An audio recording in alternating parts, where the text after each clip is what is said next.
Hey, and welcome to this week's very special Christmassy inbound debate. As you can see, the office has been decorated by all. And as always, on my left, I'm joined by the very fabulous Nick Pateman. On my right, the handsome Dan Holt. And this week, we are talking about the hard-to-brand brands. That's right, where a brand is operating in a market which is hard for them to engage with their audience. How do brands overcome this to engage with them via social, Dan?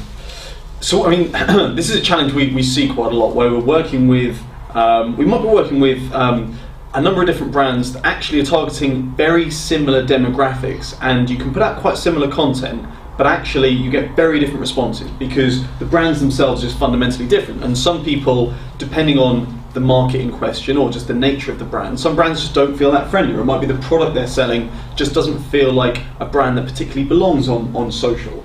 So it is a real issue. I mean, to give you a couple of examples, like the insurance market is one. Things like, car servicing or anything that's like a commodity that's just difficult to really find a personality in. And it's a real issue, and obviously it's one that if you're gonna look to develop a brand, you have to be able to overcome. Now, there's a couple of tactics that can be used. One is to try and actually almost create a secondary brand that's really dedicated to the content and social side of the business. So, for example, taking the car servicing example, what you could do there is you could say, well, okay, let's be honest, no one really cares about car servicing, but most people, to some extent or another, will care about cars. So let's look at the demographic and identify, is it going to be car safety they care about, or maybe environmentally friendly cars, or perhaps exciting sports cars. Once we know that, we can create then a brand and content and social strategy around those themes that is genuinely going to get interacted with. If you want to take it a step further,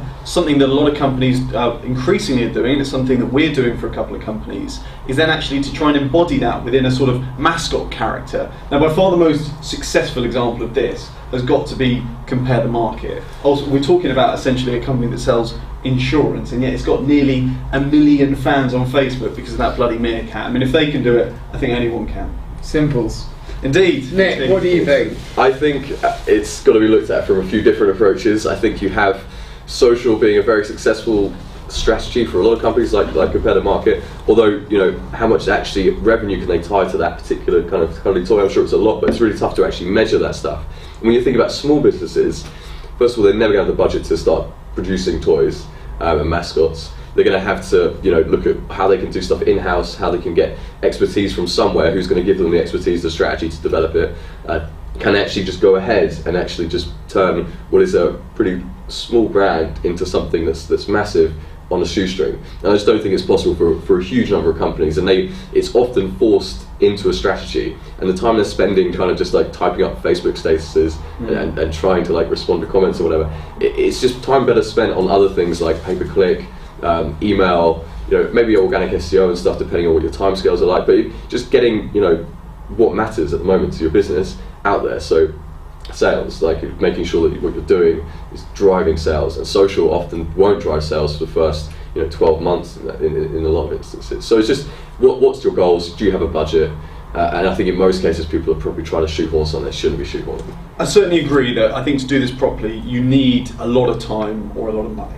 And I think, therefore, certain small businesses, it's a difficult one because ultimately I think every business should take its brand very seriously, and therefore I think every business needs a strategy like this. Yeah. But I would agree that in terms of how you allocate your resources in the short term, paid channels might be necessary. I mean, not every business though needs a strong brand. I mean, it depends on what the consumer needs to do in order for the brand in question to get the value out of the person. Okay, so you might want to have a weak brand because the consumer's only going to interact with you once ever during their lifetime, and you just want to put that interaction as the frontmost thing they should be looking at, rather than coming back to read blog posts, to read the social engagement, things like that. So I think there are definitely certain cases where you could say it's not so important that we develop a brand because we're going down a different route. Absolutely. So guys, on a Christmas note, what are you guys hoping that Santa's going to slip into your stocking this year? Dan? Well, unfortunately, Graham Fishkin doesn't appear to have released his 2014 shirtless calendar. So failing that, I'd just like my keyword data back if Santa can sort me out. I didn't think it was going to bother me, but it's actually been a massive pain in the ass. You didn't think it was going to bother you? Well, I just thought that like everyone's in the same boat, right? So you just like there's no particular advantage or disadvantage, but actually it's just been an enormous pain. I was going to say a PlayStation 4 or maybe some money, but keyword data, I mean, you've got a winner there. It's quite What a imaginative son we have here. Well, thank you very much, guys, for joining me this week. As always, this has been the Inbound Debate, and we'll see you next week.